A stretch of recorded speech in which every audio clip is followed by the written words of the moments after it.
गोविल सामवेद के विद्वान थे, सामवेद के। थोड़ी सी आयु में वयोवृद्ध थे, उनकी अवस्था ज्यादा हो गई थी। गोविल ऋषि की हल्का सा इफेक्ट कम करो, हल्का सा। बोल साचे दरबार की।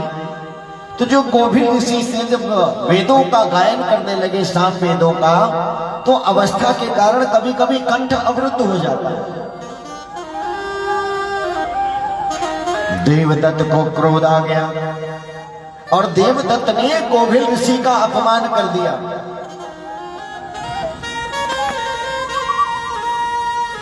तदा शश्वरभृङ्गोऽभृत्कृते श्वासे मोहर मोहर देवदश्चो गोपाशो गोविलं प्रत्युवाचः। बार बार सांस अवरुद्ध होती थी गोविल ऋषि की। देवदत्त ने कहा, मूर्खोऽस्मि मुख्यात् स्वरभङ्गस्त्वया कृतः काश्यं कर्माणि सज्जाते कृतार्थयगश्च मे। उसने कहा कि ईश्वर, आप मूर्ख हो, आपने मेरा यज्ञ भंग कर दिया। किसी का अपमान नहीं करना चाहिए। अभिमान स्वरूप लोग अपमान कर देते हैं। देखिए, किसी का अपमान नहीं करना।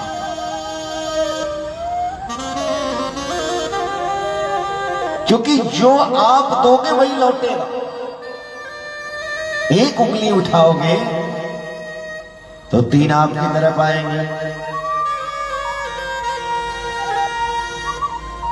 किसी का अपमान नहीं करना चाहिए। कि नहीं चाहिए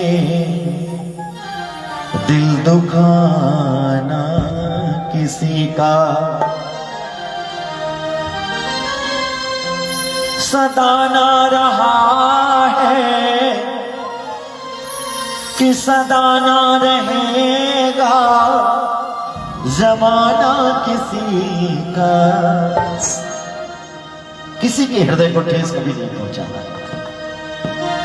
कि नहीं चाहिए दिल दुखाना किसी का, नहीं चाहिए दिल दुखाना किसी का। सदाना रहा है सदाना रहेगा जमाना किसी का। गाइए ना मेरे साथ। देवदत्त ने गोविल ऋषि का अपमान किया।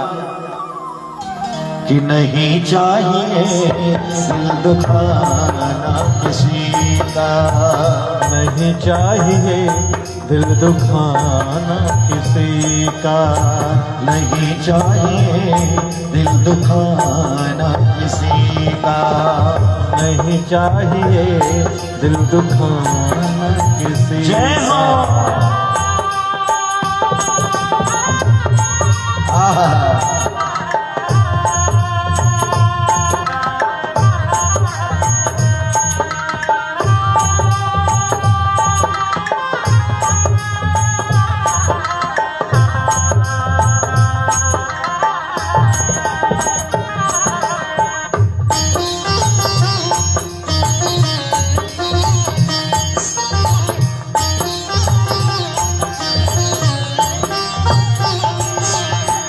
देवदत्त ने गोविल ऋषि को भला बुरा कहा। कुछ देर तो ईश्वर शांत रहे। दौलत तुम्हारी रह जाएगी और शोहरत तुम्हारी रह जाएगी। वो शोहरत तुम्हारी रह जाएगी। हाँ, शोहरत तुम्हारी रह जाएगी। हाँ, नहीं साथ जाता, नहीं साथ जाता खजाना किसी का। नहीं चाहिए दिल दुखाना किसी का। नहीं चाहिए दिल दुखाना किसी का। हाँ, सदाना रहा है सदा ना रहेगा जमाना किसी का, नहीं चाहिए दिल दुखाना किसी का, नहीं चाहिए दिल दुखाना किसी का, नहीं चाहिए दिल दुखाना किसी का। गोविंद ऋषि के हृदय में ठेस लगी। गोविंद ऋषि ने श्राप दे दिया। गोविंद ऋषि ने कहा कि देवदत्त, जिस पुत्र के लिए तू यज्ञ कर रहा है, जाओ बेटा तेरा पुरख पैदा होगा। बोले अम्मे मात की। यद्यपि उस पुत्र का कोई दोष नहीं है कि बाढ़े पूत पिता के घर में, बाढ़े पूत पिता के घर में, और खेती उपजे अपने घर में। जैसा पिता का सच्चरित्र होता है उसी प्रकार से पुत्र बढ़ता है। गोविंद ऋषि का अपमान किया देवदत्त ने। गोविंद ऋषि ने श्राप दे दिया देवदत्त को कि जाओ, जो तुम्हारा बेटा होगा मूर्ख होगा।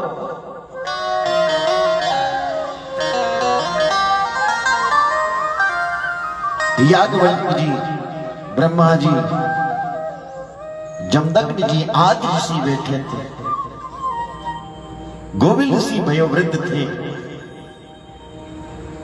उन्होंने देवदत्त को समझाया कि तुमने बहुत बड़ा अपराध किया देवदत्त, जाकर के गोविंद ऋषि से क्षमा मांगो। देवदत्त हाथ जोड़ करके गोविंद ऋषि के चरणों में गिर पड़ा। कहा महाराज, अभिमान बस मुझसे बहुत बड़ी भूल हो गई। संत हृदय नवनीत समाना। संतों का हृदय बड़ा कोमल होता है। गोविंद ऋषि ने कहा कि राजन, मुझे भी श्राप देना नहीं चाहिए था, लेकिन आपने मेरे हृदय को ठेस पहुंचाया। लेकिन चिंता न करो, जब तुम्हारा बालक आएगा तो मां भगवती की ऐसी कृपा होगी, एक अवस्था के पश्चात मां भगवती की कृपा से वह बालक ज्ञानवान हो जाएगा, बुद्धिमान हो जाएगा। 9 महीने बाद देवव्रत की पत्नी ने बड़े सुंदर बालक को जन्म दिया, लेकिन बालक मूर्ख निकला।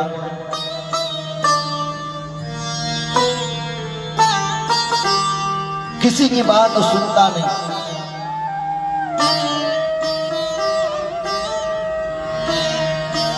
यदा कदा पड़ा रहता। धीरे धीरे बड़ा होने लगा। घर वालों ने भी ताना मारना शुरू कर दिया।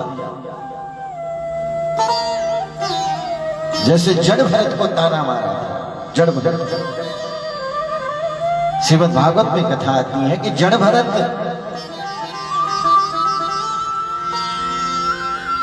यद्यपि कर्म के प्रभाव के कारण उनका ब्राह्मण कुल में अवतार हुआ, हमेशा ज्ञान की अवस्था में मग्न रहते थे जड़ भरत। जड़ भरत की भाभी ने कहा, करसी ना काज के 1.5 सेर अनाज को। एक काम करो, कहीं चले क्यों नहीं जाते?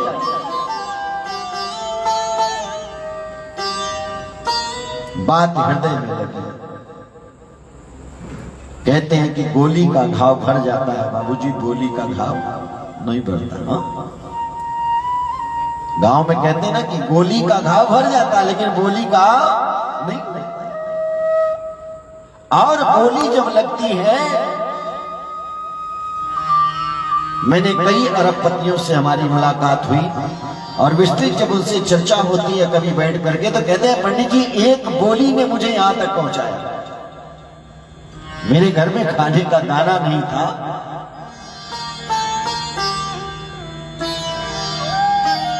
एक अरबपति हैं, महालक्ष्मी में रहते हैं।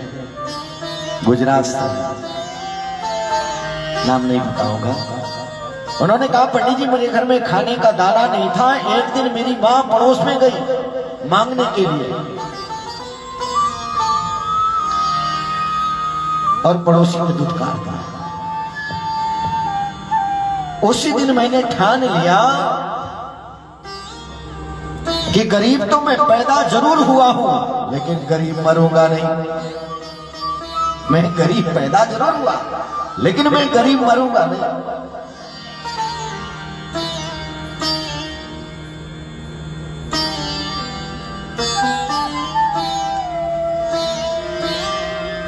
जड़ भरत जो थे उनकी भाभी ने ताना मार दिया कि जाओ, करते कुछ नहीं, खाली खाते रहते। और देखिए जड़ भरत जा रहे थे, रहुगण राजा अपने गुरुदेव के आश्रम जा रहा था ज्ञान लेने के लिए। कथा लंबी है, प्रवेश नहीं करेंगे, संक्षेप में एक कहार उसमें से चोटिल हो गया। लोगों ने जड़ भरत को जोत दिया और जड़ भरत के द्वारा रहुगण राजा को ज्ञान हुआ। अरे एक बार की घटना है, मां भगवती ने जड़ भरत की रक्षा करी। आदिवासी पकड़ करके लेके चले गए जड़ भरत को कि आज माता को बलि देनी है। जैसे ही बलि की वेदी पर स्नान ध्यान आदि करके जड़ भरत को सुलाया गया, मां खड़ग खप्पर लिए भद्रकाली प्रकट हो गई। बोली अम्बे मात की जय, और जड़ भरत की रक्षा की।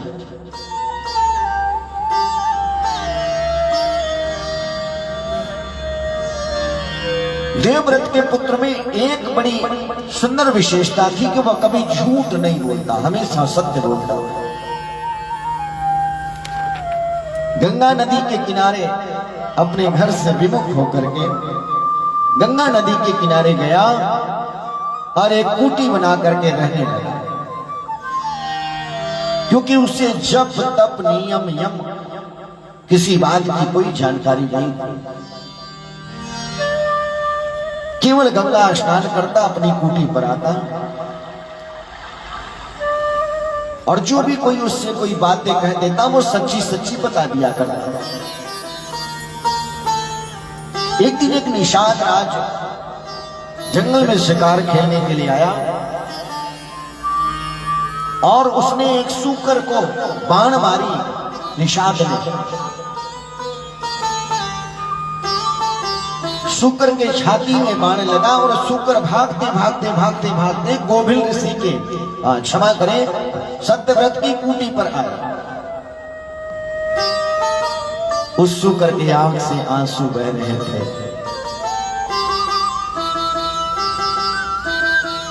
और जैसे ही सूकर आया, सत्यव्रत के मुख से निकला ए, केवल ए निकला। और वो ए क्या था? वो भगवती का बीज मंत्र था। ओम ऐं ह्रीं क्लीं चामुंडाय विच्चे। ओम ऐं ह्रीं क्लीं चामुंडाय विच्चे। वो भगवती का बीज मंत्र था। ऐं वो तो सुअर को रोकने के लिए कहा था ऐ। और भगवती का बीज मंत्र सत्यव्रत के मुख से प्रस्फुटित हुआ और भगवती ने कृपा करी।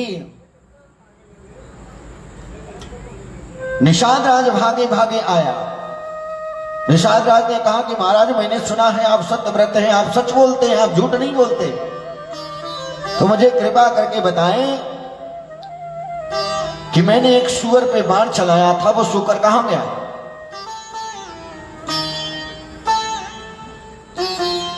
सत्यव्रत ने कहा कि अगर मैं बोल दूं कि सूकर नहीं आया तो मेरा जो सत्य बोलने वाला व्रत है वो खंडित हो जाएगा, और अगर बोल दूं कि सूकर आया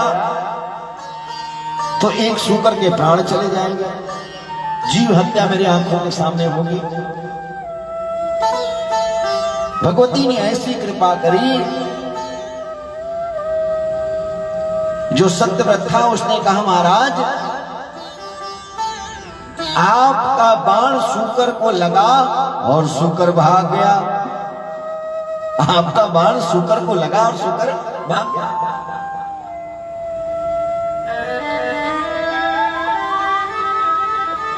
भगवती ने दिव्यतम ज्ञान दिया है सत्यव्रत को। जो मूर्ख था वो परम ज्ञानी हो गया। घर वाले भी मिलने के लिए आए। एक सुंदर आभा मंडल हो गई उनके आश्रम पर।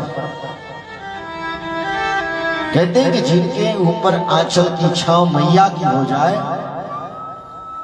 वो मूर्ख भी ज्ञानी हो सकता है,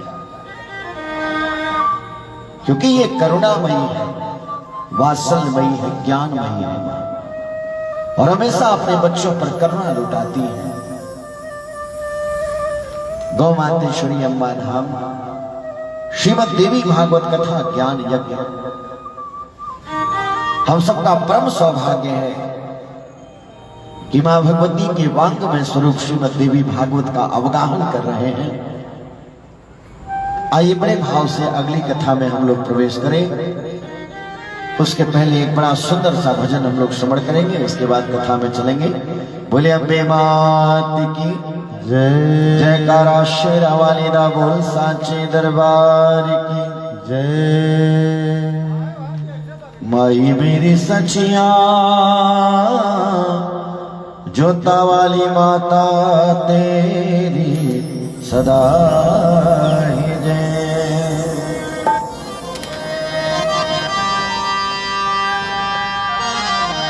चिरही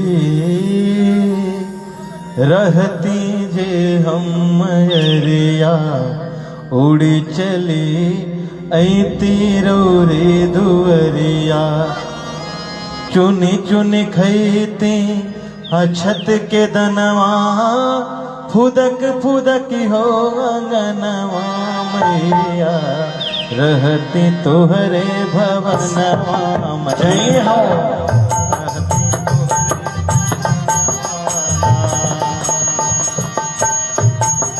चिरही रहती जे हम मयरिया उड़ी उड़ी चलती रौरी दुअरिया। चुनी चुनी खैती अछत के धनवा फुदक फुदक के अंगनवा मैया रहती तोहरे भवनवा मैया रहती तोहरे भवनवा। रहती तोहरे भवनवा मैया रहती तोहरे भवनवा। जगतारने वो भवानी मैया भवानी मैया जगतारने वो भवानी मैया जगतारने ओ भवानी मैया। त्रिपुर सुंदरी काली मैया त्रिपुर सुंदरी काली मैया त्रिपुर सुंदरी काली मैया रहती तोहरे भवनवा मैया रहती तोहरे भवनवा। रहती तोहरे भवनवा मैया रहती तोहरे भवनवा।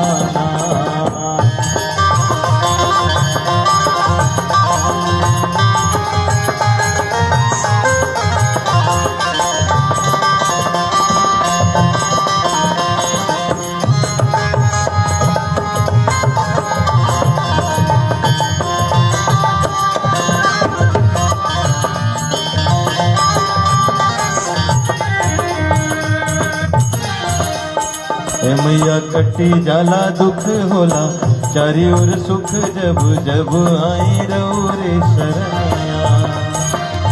हे मैया कटी जाला दुख होला चारों ओर सुख जब जब आई रे शरणिया। मन बनी जाला मोर नाच होई के वो भोर जब माथा टेकी चरनिया मैया रहती तोहरे भवनवा मैया रहती तुहरे भवनवाना, रहती तुहरे भवनवा मैया, रहती तुहरे भवनवा। तिरही रहती जे हम मैरिया, उड़ चलिए तिरौरी दुवरिया। चुन चुन खैती अछत के दनवा, खुदक खुदक हो गनवा मैया, रहती तुहरे भवनवा मैया, रहती तुहरे भवनवा, रहती तुहरे भवनवा मैया, रहती तुहरे भवनवा। बोल साचे दरबार की जय। अनेक कथाएं आती हैं युद्धजित, शशिकला, सुदर्शन आदि की। आज भगवान श्री राम जी के चरित्र में भी प्रवेश करना है। जनमेजय ने पूछा कि पितामह,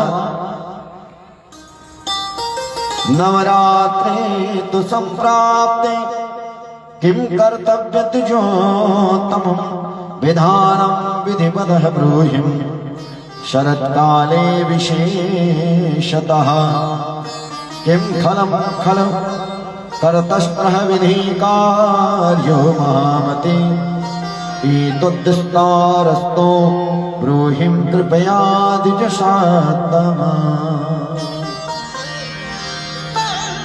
जनमेजय ने अपने पितामह से पूछा, भारद्वाज जी से पूछा। आदरणीय मुकेश जी आए हैं, कथा में अभिनंदन है, स्वागत है परिवार सहित। उनके जीवन में मां भगवती की खूब कृपा बरसती रहे, अंधन का भंडार भरा रहे। बोल साचे दरबार की जय।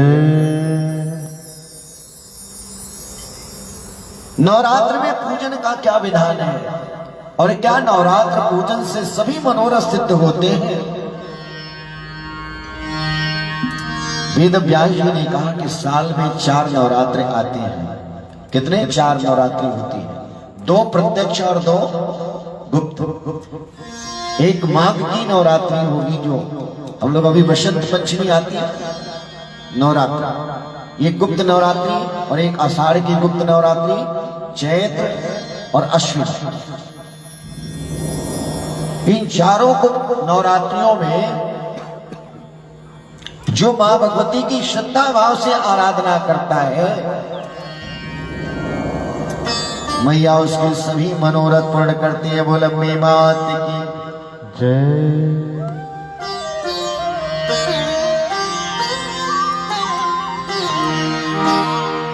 नव दुर्गा जग जननी भवानी, नव दुर्गा जग जननी भवानी, नव दुर्गा जग जननी भवानी, नव दुर्गा जग जननी भवानी, नव दुर्गा जग कष्ट हरा काली कल्याणी, नव दुर्गा जग जननी भवानी, नव दुर्गा जग जननी भवानी, नव दुर्गा जग जननी भवानी, नव दुर्गा जग जननी भवानी, नव दुर्गा जग जननी भवानी, नव दुर्गा जग जननी भवानी।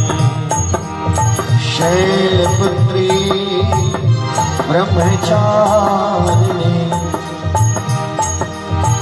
शैलपुत्री ब्रह्मचारिणी, कुष्मांडा कालरात्रि, स्कंदमाता महागौरी, कालिका सिद्धदात्री, नव दुर्गा जग जननी भवानी, नव दुर्गा जग जननी भवानी, गौमातेश्वरी अम्बा भवानी, गौमातेश्वरी अम्बा भवानी, नव दुर्गा जग जननी भवानी, नव दुर्गा जग जननी भवानी, बोल साचे दरबार जय।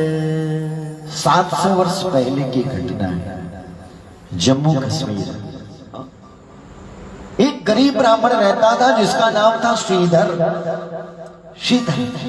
श्रीधर शर्मा। माता रानी के चरणों में अटूट श्रद्धा थी, आस्था थी, विश्वास था। दोनों पति पत्नी के पास कोई संतान नहीं थे। प्रतिदिन मैया से हाजिरी लगाते थे कि हे माई, आपकी कृपा से अगर एक लाल हो जाता कितना आनंद में होता। कहते हैं कि सच्चे मन से अगर आप हाजिरी लगाओ तो मां सुनती है भाई, कृपा करती है, करुणा करती है। इसीलिए उसे करुणामयी कहा गया, वात्सल्यमयी कहा गया।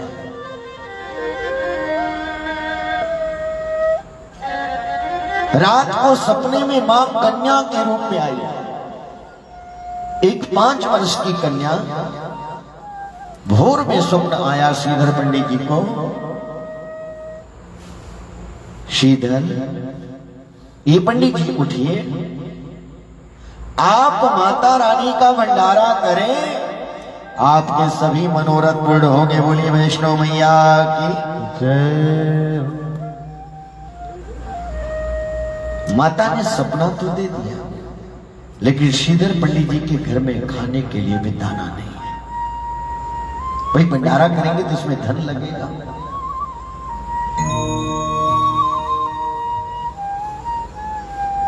श्रीधर पंडित जी ने कहा कि जब मैया ने कहा है तो वही करेंगे। बोलिए अम्बे मात की जय। ज्यादा तर्क वितर्क नहीं करना है। अगर भगवती का कोई आदेश आ गया है तो ये मान के चलो कि वही पूरा करेंगे। हमारे आप में सामर्थ्य नहीं है। हमारे विनोद भैया कहते हैं कि मैं आज की सोचता हूं, कल की नहीं सोचता। कल किसके ऊपर छोड़ता हूं? वो बैठी है ना, अम्बा माई के ऊपर छोड़ता हूं। श्रीधर की पत्नी ने कहा कि घर में अन्न का एक दाना नहीं है और आप भंडारे की बात कर रहे हैं, कैसे होगा? श्रीधर ने कहा कि मैया ने आदेश किया है तो व्यवस्था करेंगे।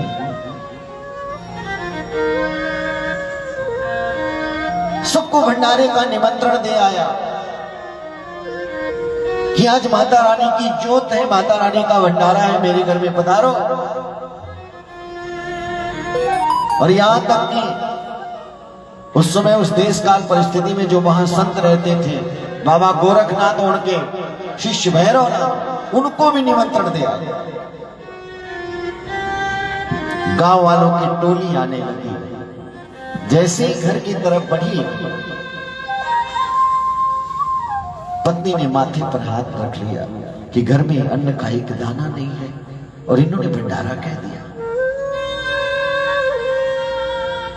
भगवती की ऐसी कृपा, त्रिकुटा भवानी मां वैष्णवी प्रकट हो गई। बोली अम्बे मैया की जय। और मां ने अपनी सभी सिद्धियों को लगा दिया रसोई बनाने के लिए। दिव्यतम भंडारे चलने लगे। श्रीधर और श्रीधर की पत्नी केवल आंख बंद करके मां भगवती के चरणों का ध्यान कर रहे हैं। यहां पे सुंदर भंडारा चल रहा है।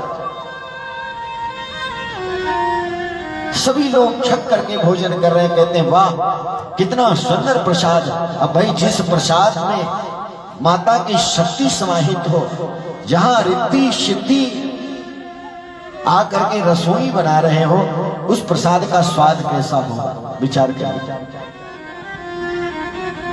हम लोग कितने सौभाग्यशाली हैं कि प्रतिदिन सुंदर भगवान को भोग लगता है और उस भोग के प्रसाद को एक जगह इकट्ठा किया जाता है और उसमें से जब हम लोग पाते हैं तो उसका आनंद अलग होता है। बोलिए अम्बे मात की।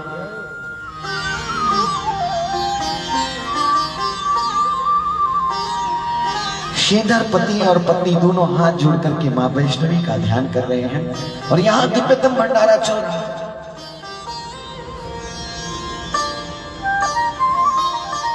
गोरखनाथ के जो शिष्य थे भैरव जी, वाम मार्गी पुजारी थे, उनके मन में संदेह हुआ कि जिसके घर में खाने का दाना नहीं हो, इतना बड़ा भंडारा कैसे दे सकता।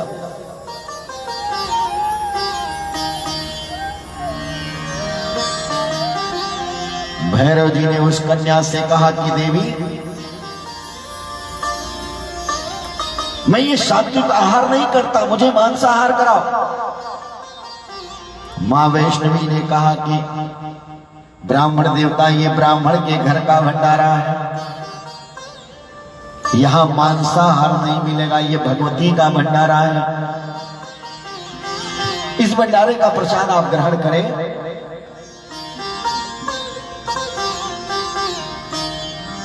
भैरव ने मां वैष्णवी का हाथ पकड़ना चाहा और मैया विलुप्त हो गई। बोले अम्बे मात की जय।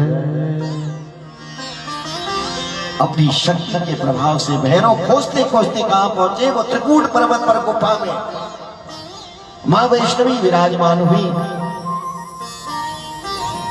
हनुमंत लाल जी मैया के सुरक्षा में पहरा दे रहे थे।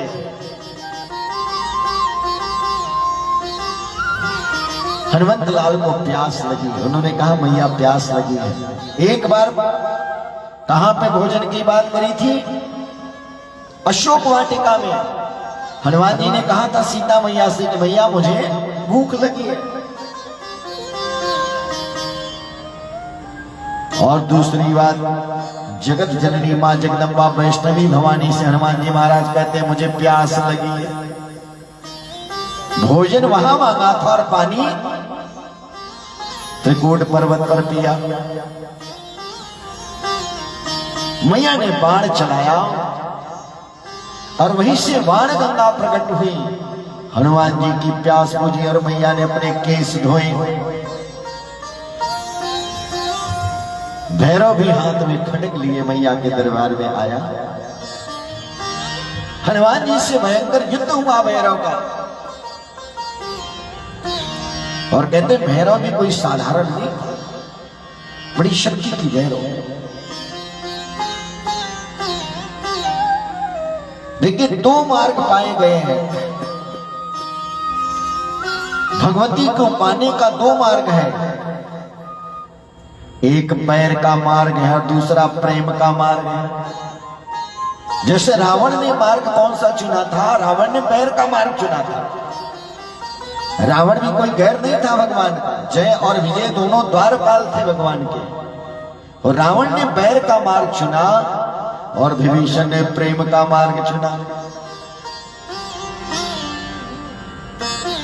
भैरव ने मन में विचार किया कि प्रेम के मार्ग से जाना मेरे लिए मुश्किल है, क्योंकि मैं तामसिक सिद्धि में हूं, इसलिए मैं पैर के मार्ग से मैया के चरणों में जाऊंगा। सो हनुमान जी से युद्ध हुआ और एक क्षण के लिए हनुमान जी मूर्छित हुए। मां भगवती को क्रोध आया और मां भगवती ने भैरव का स्तर धड़ से अलग कर दिया। बोले वैष्णो मैया की जय। बिलख बिलख करके भैरव का सिर रोने लगा मैया के चरणों में। भैरव ने कहा मैया मैं आपकी शक्ति को पहचान नहीं सका, मुझे क्षमा कर दो। आप अगर क्षमा नहीं करोगी तो इस ब्रह्मांड में मुझे स्थान नहीं मिलेगा। मैया ने कहा भैरव चिंता न करो, इसी त्रिकूट पर्वत पर मैं 3 शक्तियों के साथ विद्यमान रहूंगी और हमसे ऊंचाई पर आपका दिव्य मंदिर होगा। जो भी यात्री आएंगे वो मेरा दर्शन करेंगे। इसके पश्चात अगर आपका दर्शन नहीं किया तो उनकी यात्रा सफल नहीं मानी जाएगी। बोलिए वैष्णो मैया की जय। पानी दो थोड़ा सा। बोल साचे दरबार की जयकारा शेरा वाले दा। बोल साचे दरबार की जय। और आज भी देखें 3 रूपों में मैया विभक्त हो गई। 3 पिंडी है, मां सरस्वती, मां काली, महागौरी। तीन रूपों में विभक्त होकर के मैया आज भी अपने भक्तों का कल्याण करते हैं। ये भगवती की कृपा है। आज उसी वांगमय स्वरूप का हम लोग अवगाहन कर रहे हैं कि भोर भई दिन चढ़ गया मेरी अम्बे, हो रही जय जय कार मंदिर विच आरती हो मां। भोर भये दिन चढ़ गया मेरी अम्बे, भोर भये दिन चढ़ गया मेरी अम्बे, हो रही जय जय हर मंदिर विच आरती जय मां। वो पहाड़ा वाली आरती जय मां। जय हो। भोर भाई दिन चढ़ गया मेरी अम्बे, हो रही जय जय कार मंदिर विच आरती हो मां।